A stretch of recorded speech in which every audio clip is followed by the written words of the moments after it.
everyone, welcome back to my channel, or welcome if you're new. My name is Mariana and today we're doing a review on A Court of Guilt and Shadows sequel, Through Illusions and Deceit. If you have read the series, you know it's a quite interesting one, or at least in my opinion. You know, it's a romance and fantasy and reverse harem series, and I had never actually read a reversed harem book, so this is my first time, and yeah, it was something to say the least. Yet, I really enjoyed the first book. You know, I felt like you had a quite strong protagonist. Yes, you know, you had the case of the strong woman with the quite traumatic backstory, but you didn't feel like that was a crutch on her character. And also, you had, you know, the three love interests that, in my opinion, were very fully fledged characters, or at least I thought. You know, they felt very different from one another, quite unique personalities. And what I really enjoyed about the first one was the fact that you didn't just have, you know, gratuitous love scenes just all over the book. You know, sometimes you have these kinds of books. I think that you know which ones I'm talking about, the ones that you can find for free on the App Store, that they're just a very flimsy plot with love scenes and love scenes and love scenes and love scenes.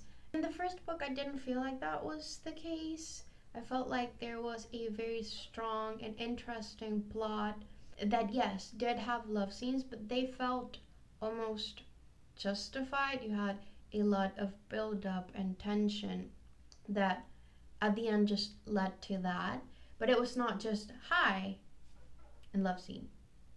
And I think that is my issue with the second book, because you end up the first one in a very, very strong and very interesting plot twist. You end up with a cliffhanger that makes you think, oh, the second book is going to focus on this.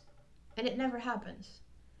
You almost don't have a plot in the second book. If you actually ignore the cliffhanger on the first one, you know, you just delete that, it would not make a difference in the second book, because this thing that you think is going to be monumental for the main character and her companions means nothing. The second book is that kind of book I just described, you know, just actually there was love scenes that made me feel uncomfortable. This particular one that felt almost,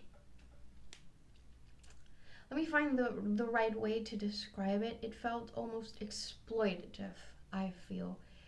The main character has just gone through a very traumatic thing, and she goes from being completely traumatized to the next second just jumping the bones of somebody.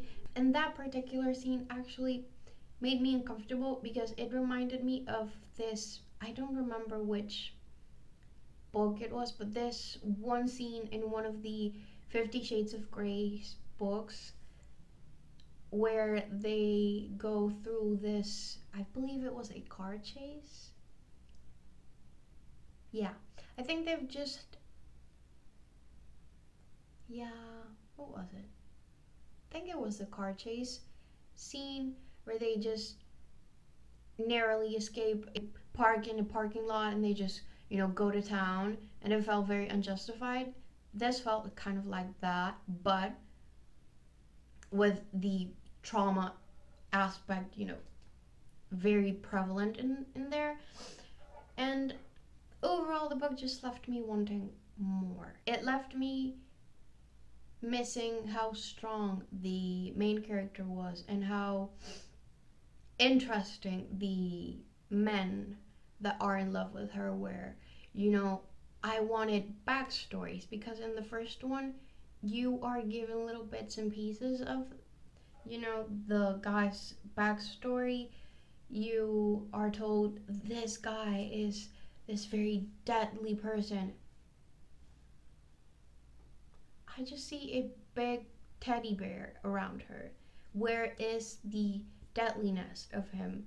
And this character has been through so much, and he is very unstable because of it.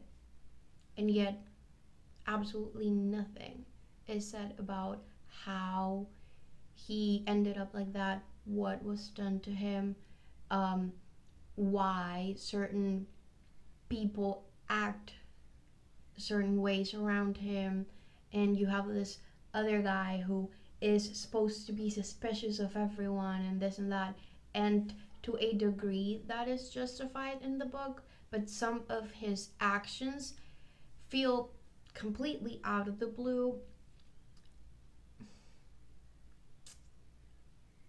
I feel like the best way I can describe how I felt after reading this book was disappointed.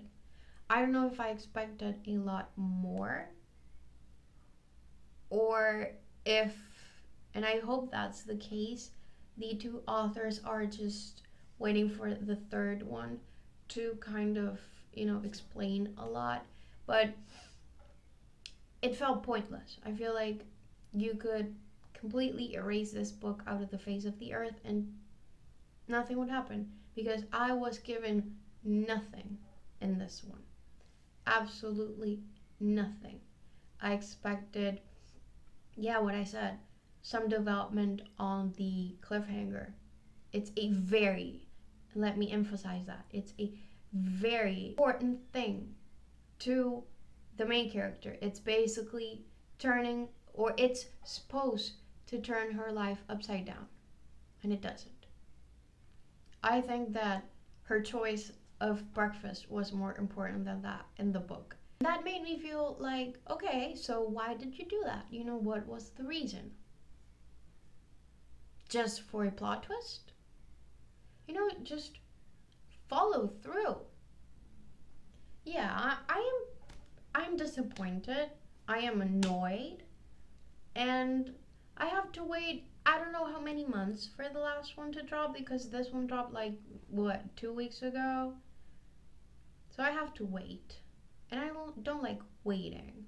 If the second book was good, I would have been like, okay, yeah, let's wait. But now I'm annoyed. And I don't like being annoyed. But yeah, that was me not even reviewing, I'm just ranting. That was me ranting about Through Illusions and Deceit. Please, make the third one good or interesting. And I'm sorry, I know I got annoyed, but I expected a lot more, So yeah, that is pretty much all I have to say about this book. Have you read it? What did you think about it? Please leave that in the comments below, because I feel like I'm not the only one who was disappointed. Or maybe everyone is. I think that everyone should be if you enjoyed the first one. So yeah, please leave a like and a comment as I said. Subscribe if you're not, and I hope you're having a great one. I'll see you. Bye.